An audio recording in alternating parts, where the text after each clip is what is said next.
Hello, my name's Julia McNeil and I have a craft confession. I don't finish all of my projects. In fact, I have lots of unfinished craft projects and they all live in this box here. Please tell me I'm not the only one.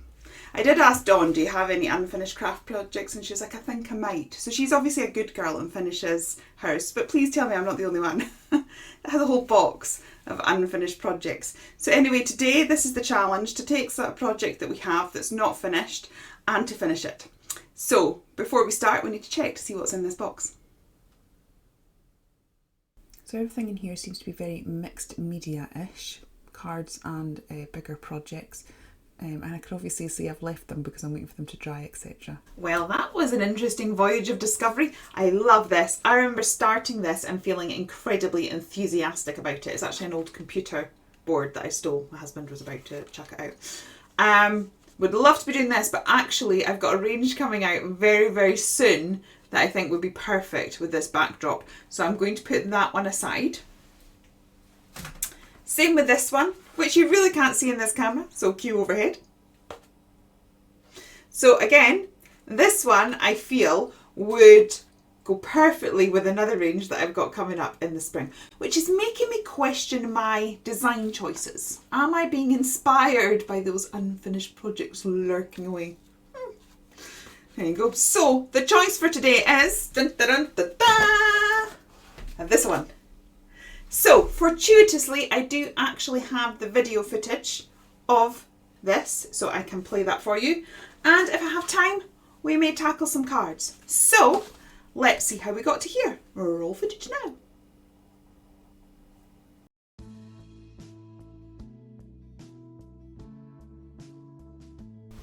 So this project I started in September of last year. It was when I was launching the Kaleidoscope range. So I can already tell you that what I had in my head back in September and what I ended up doing today turned out to be completely different. So it's quite an interesting challenge to give yourself, and just to see how your creativity is different from one day to the next. So if you do have any unfinished projects lying around, I would absolutely encourage you to do this. So as you can see, I have got a small square canvas there, and I have just taken some of my cardboard, and this is quite thin but it's got a gorgeous ridge to it, and I have ripped it and torn it because it sort of gave an extra texture just at the bottom of the pieces of card, if you can see there. And so at this stage in the project I am just looking for building up texture. I'm really intrigued as to what Dawn might be doing, because as I said, when I mentioned it to her, she was like, I might have something. So I don't know if she's going to have had to hunt around in her craft room to find something, or whether she'll have to go with a backing paper that she made during a batch making session of something like that, and we'll go forward with that. I really have no idea. Normally I could tell you what direction she might go in, but I'm really stumped this time. So I'm adding a bit more texture using the light bulbs, stencils and some texture paste. Don't be afraid of texture paste. If you can spread butter on toast, you can do this. Now technically it should just be one swipe down, and as you can see I'm sort of doing it a multiple number of times there. That's because I'm on different levels on the canvas, so I was struggling a bit, but even doing it that way as opposed to the one swift move, we still get an effective result. So I just wanted to make sure that I put it in 3 different areas because that works design wise. There was a few bits I didn't quite like how they went, but I'm just sort of pushing them into the canvas a bit more. And again, all that's going to do is add more texture at a later point. So here's where we get out the white gesso and we literally just paint over everything. So gesso is great. It gives everything a cohesive surface. So if you're working with multiple different types of surfaces, we've got a few on here, but like say you were working with like plastics and cardboard and texture pastes, and when you start to the colouring stage it'll all go different, whereas if you put gesso on, it just evens the playing field. As you can see, I also put gesso on some MDF pieces as well. But we're focusing with the canvas just now. I have got some distress oxides which I am spraying on, and then really loading loads of water onto that. I have to say, this is one of my favourite techniques. I like the way it works, and I almost put too much on because I really like being able to take a print from the canvas, and those will be more spare things that I'll need to finish off at some point. So this is creating some background papers. But I like the result it gives me on the canvas, and I also like the fact that I'm creating two things at once. So I'm going to build up the colours. I'm now adding some of the picked raspberry as well. And again, just using the water to get a lot of movement, so it's really moving around the canvas. And the gesso was really important because we've protected that cardboard, because obviously if you put water over paper, it's going to turn to mush. So the gesso is preventing that. And talking of gesso, we're getting it out again. This time to dry brush. As you can see, I've just got the gesso about 3/4 of the way up my brush. I work fairly quickly, and I work with the flat of the brush because I'm not wanting to get the gesso in the grooves. I'm just wanting to push the raised area.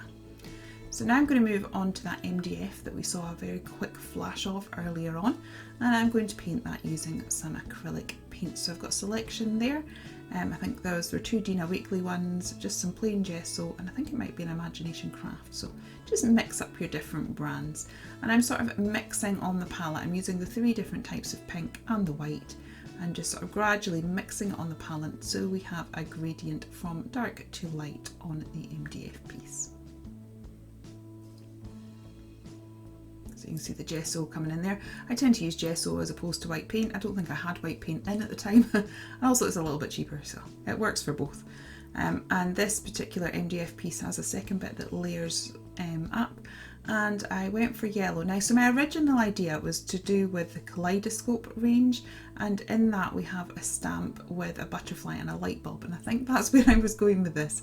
But as you'll see in a minute, I completely changed that. I'm putting a large amount of gel medium onto this. Gel medium is your best friend when it comes to mixed media. It will literally stick anything to anything, and what makes it brilliant is it has an element of flex. So if you've ever used like a hot glue gun, it dries solid, which means as things move and change, as everything does with moisture in the air and all sorts of things, as it expands and contracts, things will ping off your project. That will not happen with gel medium. So if you're wanting to do mixed media, absolutely 100% recommend gel medium. You saw me pull out my swatches of the souffle. Unfortunately can't get souffle anymore, but I did ask my friend Lynette from Pretty Gets Gritty if she could make something similar, and she has brought out the sparkle shots, which I'm hoping to get in my shop sometime soon. But in the meantime, you can get them from Lynette. It's under the Dirty Gertie brand, her daughter's brand. So here it's kind of like a gel medium, but it's got lots of inclusions in it, bits of sparkle and glitter, and I'm just using my paintbrush to roll it on, and that's where we'd got to before we turned up today. So this is today's. I must apologise for the 2 puncture marks on my hand. I haven't actually been bitten by a snake. That was me trying to give the cat a bath the other day because she had a horrible amount of poo on her bum. Anywho, back to crafting. Let's talk flowers. So we got the flowers and a heat gun, and now I am just going to add some flowers. So I added this little girl. She's from the Perfect Petals collection. She's a digi stamp, and I have put her in front of the wings. So she's almost like a garden fairy. Her wings are a bit squint, but you know, she's a bit of a dilapidated garden fairy. And I am just putting those flowers on. And now these are some butterflies that I've made. I do have a video for that. So yeah, that is it all just coming together. This is what I like about having stuff that's almost done. So pop that on, and a few gems. I genuinely cannot wait to see what Dawn has done. I have no idea, so please do make sure that you pop across and see how she has tackled this particular challenge. And that is all finished there. You can see all the amazing dimension of that particular project. Love it. I'm really happy with how it turned out, and in fact it is now on my wall.